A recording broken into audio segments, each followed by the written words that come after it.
उत्तर प्रदेश में गोरखपुर की नेपाल बॉर्डर पर स्थित मदरसों को लेकर खुफिया विभाग को अलर्ट किया गया है और यहां पर दरअसल अचानक से बने करीब 300 मदरसों की जांच होने जा रही है। इससे पहले न्यूज नेशन ने अपने खास कार्यक्रम में ऑपरेशन जिहाद में इससे लेकर ग्राउंड रिपोर्ट दिखाई थी। नेपाल बॉर्डर पर अचानक से 300 से ज्यादा मदरसों के अस्तित्व में आने को लेकर अब सुरक्षा एजेंसियां भी चौकन्नी हो गई हैं।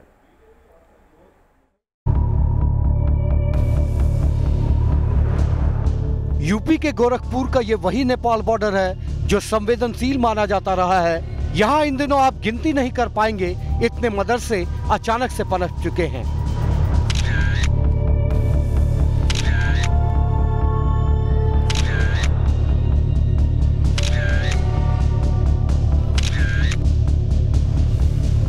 यह हिंदुस्तान के खिलाफ इतनी बड़ी साजिश हो सकती है जिसने खुफिया एजेंसियों से लेकर सुरक्षा बलों तक को चौकन्ना कर दिया है।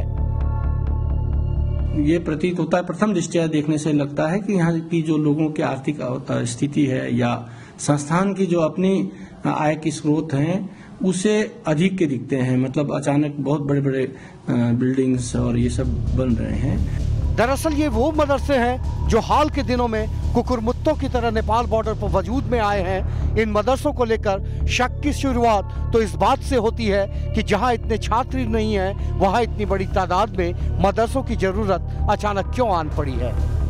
लगभग मोटा मोटी ये पकड़ के चलिए कि 300 से अधिक मदरसे इत्यादि खोले गए। जितनी की तो वैसे देखा जाए तो आवश्यकता भी नहीं, उतनी स्टूडेंट भी नहीं है। मतलब ताज्जुब की बात तो ये भी है। तो ये क्यों खोला जा रहा है और किस इसका अभिप्राय क्या है, ये जानना बेहद जरूरी है। सवाल सिर्फ यह नहीं है कि बिना छात्रों के मदरसों का यहाँ पनपना क्या एक गहरी साजिश का हिस्सा है, और यही वजह है कि अब खुफिया विभाग को इन मदरसों को लेकर अलर्ट मोड पर रखा गया है और इनकी जांच शुरू की गई है। फिलहाल पुलिस विभाग और खुफिया एजेंसियां इन मदरसों को लेकर इनपुट जुटा रही हैं। तो इसमें हम दोनों गोपनीय रूप से या अन्य माध्यम से ये देख रहे हैं कि इसमें क्या कहीं किसी आपराधिक या किसी षड्यंत्र का हिस्सा तो नहीं है कि इस प्रकार से संवेदनशील बॉर्डर के इलाके में इस माध्यम से किसी प्रकार के अवैधानिक गतिविधि या देश विरोधी गतिविधियों को तो बढ़ावा नहीं मिल रहा है। इसकी सतत जांच और परीक्षण हम करा रहे हैं। अगर उन्होंने इस तरह के कोई इस तरह की चीज़ें बताई हैं प्रेस से, तो अवश्य ही वो इस चीज़ों को और भी डिटेल में बताएंगे और इस संबंध में अगर कोई आख्या हमें प्राप्त होती है तो हम लोग मुख्यालय स्तर पर भी इस पर कार्रवाई करेंगे। आशंका है कि इन मदरसों का इस्तेमाल राष्ट्र विरोधी ताकतें कर सकती हैं। ऐसे में सवाल कई हैं। मसलन क्या इन मदरसों का इस्तेमाल राष्ट्र विरोधी ताकतें तो नहीं कर रही? कहीं इन मदरसों का इस्तेमाल राष्ट्र विरोधी गतिविधियों के लिए तो नहीं किया जा रहा? आखिर इन मदरसों की आय का स्रोत क्या है? और जहां इतने छात्र नहीं हैं, तो फिर इतनी बड़ी तादाद में मदरसे क्यों खोले गए हैं? दरअसल न्यूज नेशन ने कुछ दिन पहले अपने खास कार्यक्रम ऑपरेशन जिहाद में इन सवालों को पहले भी उठाया था। तब न्यूज नेशन ने यहाँ की ग्राउंड जीरो की रिपोर्ट पूरे देश के सामने रखी थी।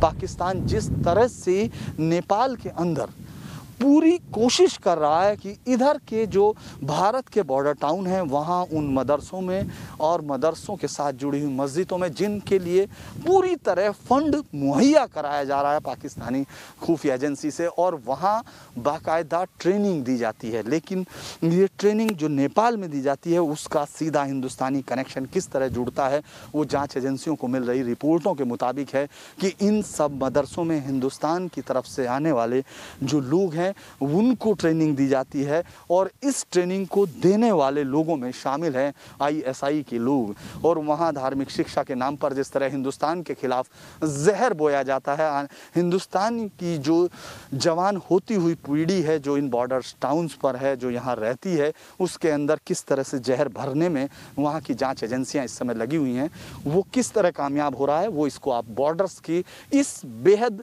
नाजुक और अहम जगह पर आप देख सकते हैं।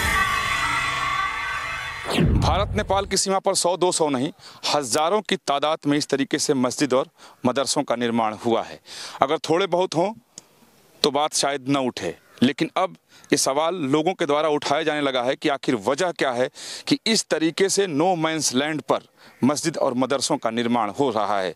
आखिर ये कौन से लोग कराते हैं, क्योंकि आसपास के इलाकों में इतनी मुस्लिम बस्ती नहीं है कि वहाँ के बच्चों को बुलाकर वो पढ़ा सकें।